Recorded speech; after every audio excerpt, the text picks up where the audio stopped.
Mondays on Daily Delivery. Patrick Reusse typically joins me. I am Michael Rand. Hope everyone had a good weekend. Some of you might be taking the day off. If you are, enjoy that. Patrick, sounds like you had quite a weekend. We'll get into the weekend of sports, but you were all over the map watching hockey, huh? That's just which is not typical for you.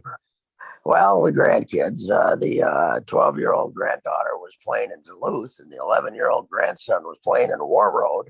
So the parents split up, and I went with the boys up to. I went to Duluth and watched a hockey game on Friday morning, and that's why I now have my first cold in 5 years and a bad throat, because they got an arena up there called Freiburger that's opened in 1972, and it's just an old tin shed. And everyone, including Kevin Pates, who covered hockey up there for 30 years, calls it Friesberger, and they say it is the coldest arena in America. So I got a cold. Then we went to Warroad, and let me say one thing about Warroad. Now the good news is our boys ended up playing for fifth place. So you play early in the morning. You didn't have to wait around for later in the day, right? So we had a 9 a.m. game.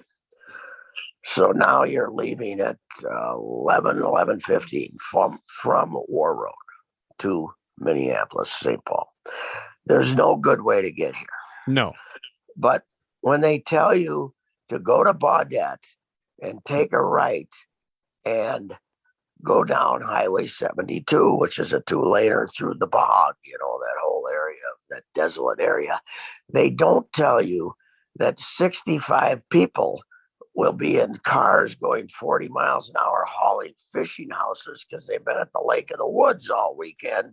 So you're going to take hours to get home, because you can either pull out on a slick road and try to pass 12 fish houses with a car maybe coming over that hill, or just follow them. So don't, on a weekend, on a Sunday, don't take 72 south, because you're going to run into fishing houses, big fishing houses going very slowly, because they now are portable.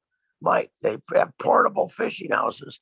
They pull them out there. They're $50,000 rigs, and they set them on the ice, but they don't go fast when people are hauling. That's my hint for the day. If somehow you get stuck at Warroad and you're coming back on Sunday afternoon, wait till Monday, maybe. I don't know what you're going to do. But anyway, that's my hint. So, Patrick, I come from Grand Forks, and this isn't native. This isn't like special to Grand Forks, but a big subject of conversation when I was growing up was best way to get places from Grand Forks. I imagine there are all sorts of opinions in Warroad on the best way to get to Minneapolis. Yes, that is. When I asked a couple of different people, one being a lady working at the rink, gave you that. Why would you be going to Minneapolis? We don't do that in the winter. We do that in the right. Yeah, okay. But anyway, she gave me a very curious look. But the consensus seemed to be go to Baudette, take a right. But that didn't work out. And then Grandpa took a wrong little turn. The girl on the phone got confused, and that added a half hour to the return trip too. So anyway, yes, but I know when you're in the country, having grown up in the country, what's the best way to? Should you add an extra 30 miles to get over to the freeway or not? Right? Yes, that's the question. Yes. Yeah. This is shorter, but it's two-lane highway. The other thing I've discovered too, as a kid who grew up in the era of two-lane highways, the area of two-lane highways and gravel roads, even, we really get spoiled with 4 lanes here, right? Because I used to have great courage pulling out and passing on that 2-laner. But all I can envision is that head-on collision now. So I get very cautious. So it's changed my vibe as a driver, that's for sure. Take a playcation to Mystic Lake for 24/7 gaming, fun restaurants and bars, and luxurious hotel rooms. And join Club M to bask in the rewards. Follow the lights to Mystic Lake, where every day is play day. In all the youth hockey you watched this weekend, did you find that the teams that had the most success were the ones with the strong leaders, communicators, and collaborators at the top? I kind of found, at least from the boys' standpoint, the cocky little SOBs were the ones that had a lot of success. The kids from West Fargo, look out for them. If your kid's playing in a tournament with West Fargo, get in the car and drive home. They're going to beat you and you're going to like it.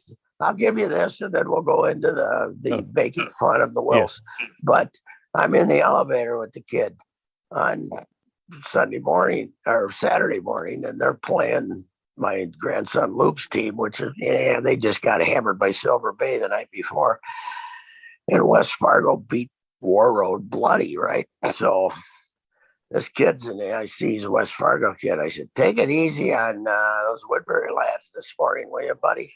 And he said, no. Well, all right. That anyway. Is not really in the spirit of leadership or collaboration. No, we talked a little about this last night. It is very, I think, outrageously funny. It was a week ago today that Zim got fired, and now Zim has become the evil tyrant that nobody could, he was too mean to people. He wouldn't say hello to Brian O'Neill in the hallway. I mean, it was just, I always feel better about that stuff when somebody is taking their shots while the guy's still here, instead of waiting and now all of a sudden trying to explain your own failings. That's basically what the Vikings are doing. We went 8-9 this year because Zim was mean to us. Zim wasn't nice enough to us. When we screwed up, Zim told us, instead of patting us on the back and saying, it'll be okay, fellas, let's get them next time. To have Eric Kendricks come out and say that, we talked about that last week, is I guess we did, because later in the week when we were talking about it, but to have him come out and take shots at you is not good. But this whole narrative of, oh boy, we need some guy who's collaborative. Ladies and gentlemen, I would like to point out the last guy who promised us collaboration in spades was Derek Felby, to the point that he stopped using the word because we made so much fun of him for it, because he couldn't say two sentences without saying collaboration. And how about the report that everyone's now taking to be gospel, that Spielman and Zimmer, because it comes from Deion Sanders, who's already an idiot because he's mad because people aren't calling him coach. They're calling him Deion. I mean, he's a dummy. But how about we're taking it at face value that Deion said Zimmer told him that he and Spielman didn't talk for months, right? Months, wasn't it? Something like that, yeah. Do you buy it? I mean, it's probably hyperbole, but if it underscores the idea that their relationship wasn't great, I think I would buy that. I would buy that. I don't know if they didn't talk for months, but I'd buy that by the end of it, they were both pretty upset with each other. Zimmer with the roster he was given, and Spielman with what Zimmer did sometimes with the players he was given. Don't you think? Oh yeah. Oh, I don't think, yes. And also, I'm sure that Spielman started moving away from him as the season progressed, right? Yes, because trying to save his own job. Yeah, he's trying to save his own job. And I'm sure Zimmer sensed that. But Zimmer is the most interesting thing I read about the whole deal was Gessling's piece on Sunday, which was the fact that in the middle of the last week, Zim at a team meeting told him about all the bad breaks he'd had, right? Bridgewater getting hurt and stuff like this. I mean, if his mind had gotten to that point where I've just been unlucky, then we're all on board with him, being fired. That's that's obvious, and we're on board with Spielman being fired. But the bashing that's taken place is rather humorous, in my opinion. It always happens in retrospect. I mean, I agree with you. I'd love to see this more, while it's happening, but it's also probably pretty hard to criticize your own boss. I think Ben made that point on a Vikings podcast last week, that the reason these things do come out later is while you're working for someone, you're not really going to put a name to any of these things. But you're right. It is a little too convenient sometimes when someone gets fired and then all of a sudden we decide where all of the blame is going to go and what the real problem was. Because guess what? When they were winning, it seemed like the culture was fine. And, maybe things changed. I'm sure he got more tense as the years went on. And I've even talked about this. It seemed like there was a palpable shift even in like 2018 when things got, when they brought in Cousins and there was this win now kind of pressure. It did seem like Zimmer changed to me a little bit in that time. I don't know about that. I mean, I can't judge it enough, but I certainly thought all season he was a different looking guy on the sidelines, that he felt it on the sidelines, that he knew that I don't even think getting into the playoffs was going to be enough to save him. I think he had to win a game. And I think he felt it all season long. And the mentality might be, he might, in his mind, be one of those guys who starts looking for demons, and he might, maybe he was, that's what he was thinking about. The funny thing is, publicly, he probably took less shots at his team than he did in the past, wouldn't you say? Yeah, right up until the very end when he got on Moore, Mond. I mean, yeah. Well, he didn't get on him. He just told us he sucked. But in a gentle way. And then the Jefferson thing was kind of odd too, to say the least. But I thought that he went out of his way a few times. That I think that someone from the Wolf operation or Spielman or somebody told him he had to be more positive, don't you? Yes. Because all of a sudden he would gratuitously throw out these, boy, they're really working hard and I can't, and after a stinko performance, he wouldn't really rip them. So he was trying to do what he thought they wanted, I think. And then finally at the end, he knew it was over and he got a little more candid again. But I don't know. Somebody asked me to rate all their Viking coaches the other day, a week ago or so. And as I went through it, I got down to number 6 and I had Zimmer and Chile and I didn't know which way to go. I mean, I don't see him as a success. No, I mean, lasted 8 years, but I don't see him as, I think Tice got more out of less than he did. I agree too. I agree. Tice went 9-7 his last year with Brad Johnson. Yes, after starting 2-5 with Culpepper. Yeah. Yes, Tice did not deserve to get fired. Zim deserves to get fired. Tice just got fired because Ziggy because he's selling tickets and Love Boat and all that crap. But because Ziggy and Mark wanted to fire somebody because they were new to the job and they wanted to make some kind of a splash, and then they ended up drowning themselves because the opening press conference was a disaster, led off by Ziggy being a complete bonehead. We found out right away, and then Chile screwing it up too. But anyway, that's I'm just saying that Zim lasted 8 years. Zim's got nothing to complain about. He stole it. He's getting paid for 2 more years, but I'm sure that down there on the ranch in Kentucky, he's fuming at all the shots that these people are taking at him.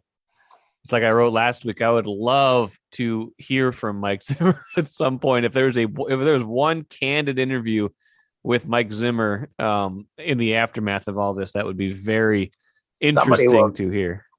Somebody will get it. I think so. somebody that his agent is beholden to or something will probably get it in a couple of months or so, right? Somebody will get it. Not a kind of transitioning here as we think about head coaching candidates. Not a wonderful audition for Kellen Moore and the Cowboys yesterday. If he's trying to get a job. Yeah, and I mean, what is he? 33? Yes. Is he 33? Yeah, and there's that was not good, and I mean, that's just because he's a young, allegedly dynamic guy. There's got to be somebody better than him. There's got to be some 40-year-old guy that's, I'm not saying you don't want a young guy that's got a different attitude about life than Zim did, but I don't know why this kid all of a sudden, boy, he's head coaching material. Who says he's head coaching material? That team was better in halfway through the season than they were the second half, and they stunk yesterday, and they end up whining about the last play. You get outplayed for 59 minutes and 59 seconds. You shouldn't get it last play.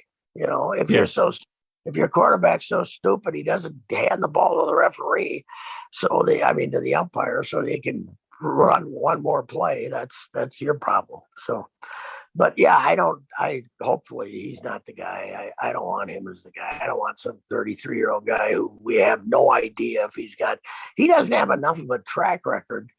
McVay and some of these other guys had track records. This guy doesn't even have a track record. Yeah, and it's interesting. It's interesting that a lot of the people on their initial coaching list are guys on the defensive side of the ball, which violates some of the rule of opposites, doesn't it? Yes, it certainly does. And Todd Bowles, which, who's going to, I think, get another job. Todd Bowles would be hiring the same guy, right? Maybe kind sharper. Yeah. Yes. Maybe sharper. He's probably sharper than Zim. Maybe, in the corridors, get along better with people. But the same hard-nosed guy, right, who's coached great at defense.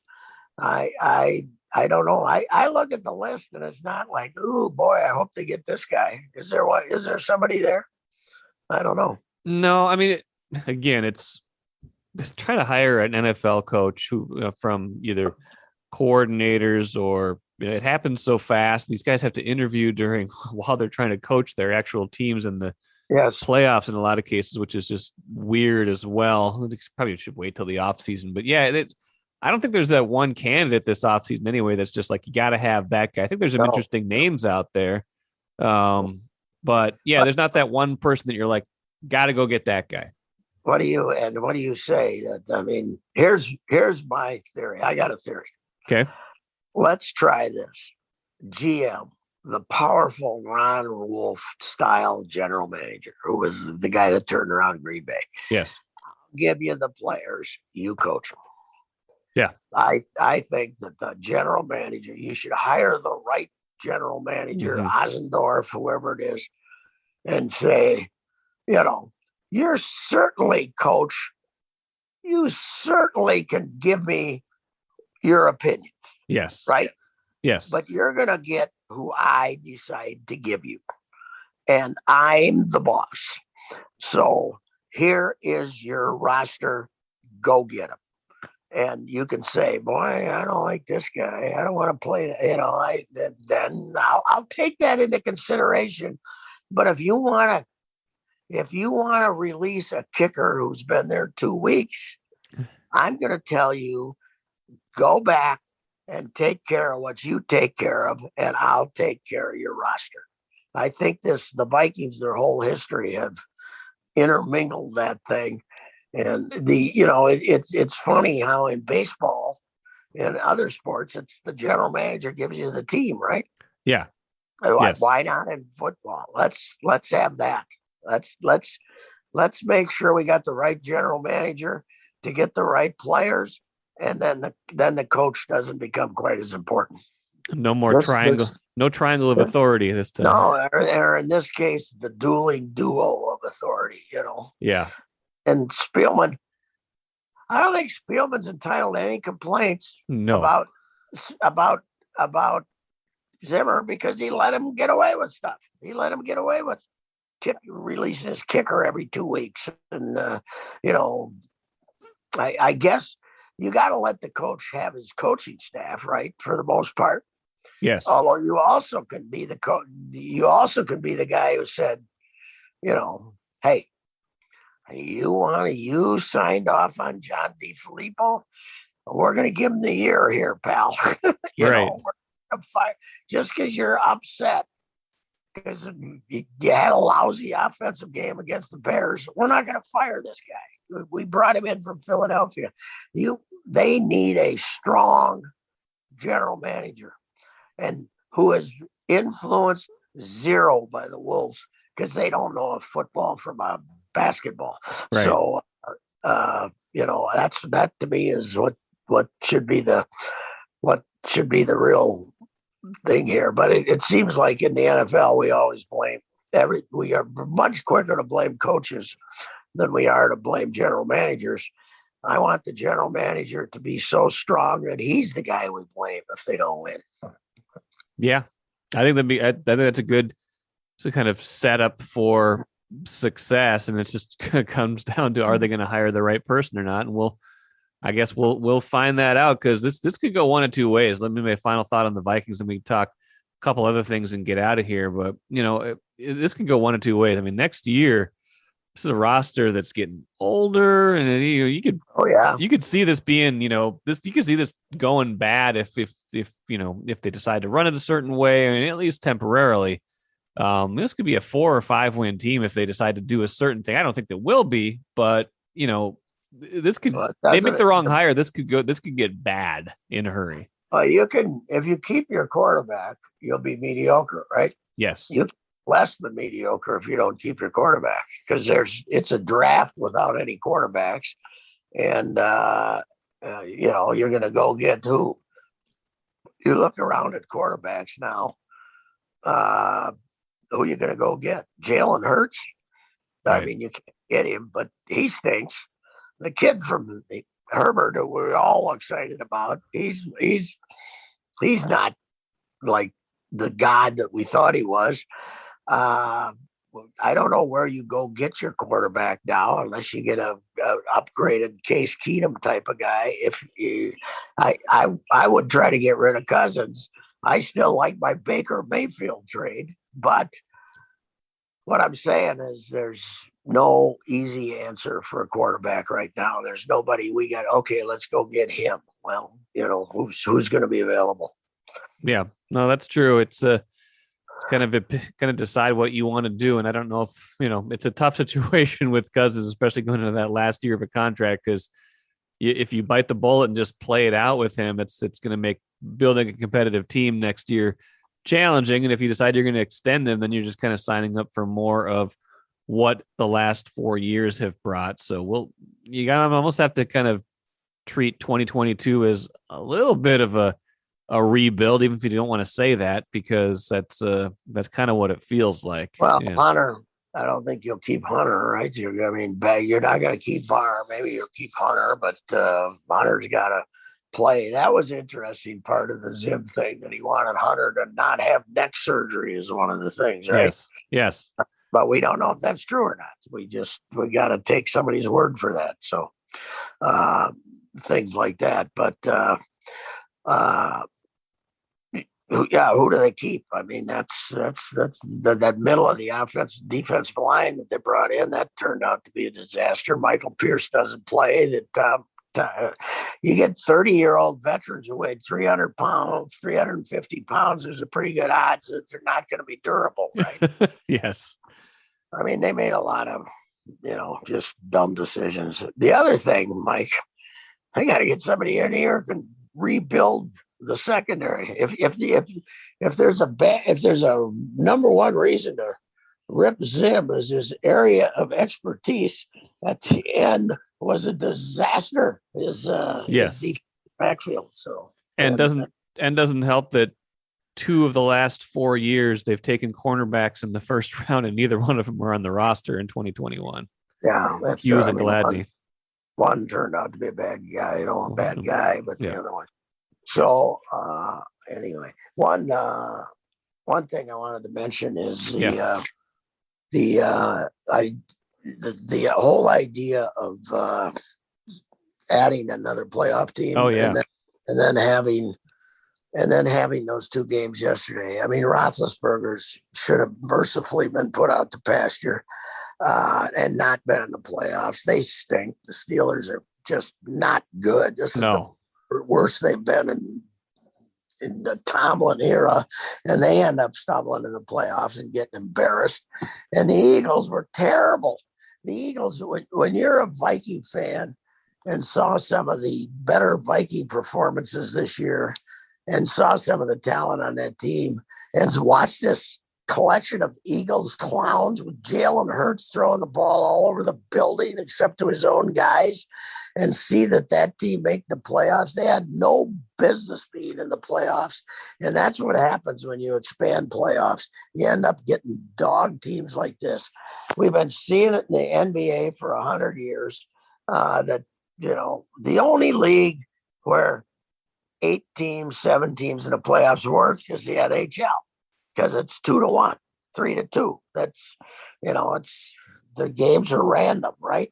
Yeah. NBA 6, 7, and 8 have been getting their arses kicked for 100 years, and now baseball is going to do it too. I would rather have baseball not resume than 7 teams in each league in the playoffs. I would rather have the lockout last for 5 years than put 7 teams in the playoffs. It's so stupid. I can't stand it. Oh, it is, because in baseball, it's like you play 162 games. You figure out who are the best teams. Let some teams stumble in as the 7th seed. They might win the World Series and they don't deserve it. You're not going to fool us to go to a bunch of September games because the 3 games under 500 Twins still have a chance to make the playoffs. You're not going to fool us. We're still not going to go to your games. It's unbelievable, but they're going to get it. And, a pox on Rob Manfred. Pox. Anyway. Let's finish up. Wolves beat the Warriors Sunday night. Steph Curry did not play, so that's a big... Once again, I've reached a very hot take conclusion. Okay, let's hear it. Steph Curry is very important to the success of the Golden State. When he plays, they are a much better team than when he does. I think you're right. I think we can agree on that. Speaking of expanded playoffs, the NBA has got 10 teams that make it in each conference, at least to a play-in. Wolves looking like they're in decent shape to do that this year. It'd be hard not to, seeing as what's in the West. But they've kind of been interesting all year, and it kind of feels like they are what they are at this point. But but what they are is not bad. I'm just having a hard time figuring out kind of like what's the ceiling here? How much better can this thing get beyond what we're seeing this year? And I don't know what the answer to that is yet. Yeah, I don't either. I mean, D'Angelo Russell has turned out to be better than I thought he was going to be. And Edwards is mercurial, that's for sure. And Cat, I think, has had his best year since he was a kid, because he was first year in a couple of years. I think he's been pretty committed and has played hard. Now, the other night, they scored 84 points, the 3 of them, and they managed to lose. That was hard to do. But let me say this about modern fans, though. I told you this maybe last week. They had blown out, maybe a couple of weeks ago, they had blown out like 4 straight teams, right? Yeah. Killed them. Yep. And I was looking at my Twitter account, and I saw trending Beasley. So there were more people bashing Malik Beasley for going 1 for 8 and then being in a shooting slump than they were praising, which is kind of the Timberwolves fan base. But I said at the time, he's a shooter. Sometimes they go in, sometimes he's hot, sometimes he's cold. He's like a hitter in baseball. And no, why do they have him? Get rid of Beasley, the modern fans. Well, I'm not a big Beasley fan, but now he's making shots. That's the way it works. Yes. With a shooter. Now, Steph Curry, he makes shots 80% of the games. This guy's going to make shots 50% of the games, and they're going to happen in 2 and 3 week spurts. That's the way it works, people. So the next time he goes 1 for 11, just remember that someday in about a week, you'll go 5 for 8 from 3. That's the way it works. Yes, when a guy shoots 40% from 3, it's not 4 for 10 every game. It happens in bunches. Yeah. My longtime radio pal, Such, always says, somebody goes and gets 48 points or something. And he says, why can't he do that every night? I say, in sports. I think it was Corey Brewer that he first said about. Corey Brewer got 50. He had 50 that one game. He said, how come he can't do that every night? Well, because he's Corey Brewer. That's why. And they are what they are. So anyway. Yeah, that's my tirade. But I like this Wolves team. I like the coach, and they have their moments when they drive you nuts, but this certainly is the best. Tibbs' team with Butler, when Butler was healthy, that was when they all went all in on making the playoffs, when there were real playoffs. But this is certainly beyond that the best team that they've had in almost 20 years here since 2015. You go back there, that year was a big disappointment, but I think they were over 500, right? That was just 2004, 2005. Yeah, they were 44 and 38 that year, I think. But this team is certainly potentially the best team in 16, 17 years. So I like the Vanderbilt has turned out to be just a real asset, and I like this team. They're fun to watch. I like them too. They kind of play. They guard somebody once in a while by accident, unlike they used to. Yes. I first saw Russell a couple of years ago, and I thought, this is the worst thing I've ever seen. He doesn't try at all. I'll never forget Markelle Fultz having a layup drill against him, and I said, what is this? But he's a better player than I thought. Yep, he's a better player than I thought as well. We'll get to a bunch of other stuff next week. Let's shut her down for now. Nice holiday edition. Hope everyone's having a good MLK Day. Patrick, we'll get you again on Monday.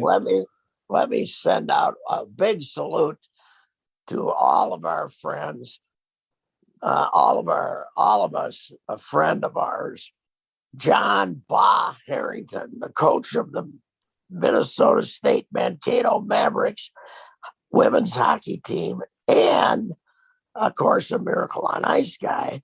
He had a Miracle on Ice this weekend. Mankato ended its 53-game losing streak against the Gopher women's team. Yes.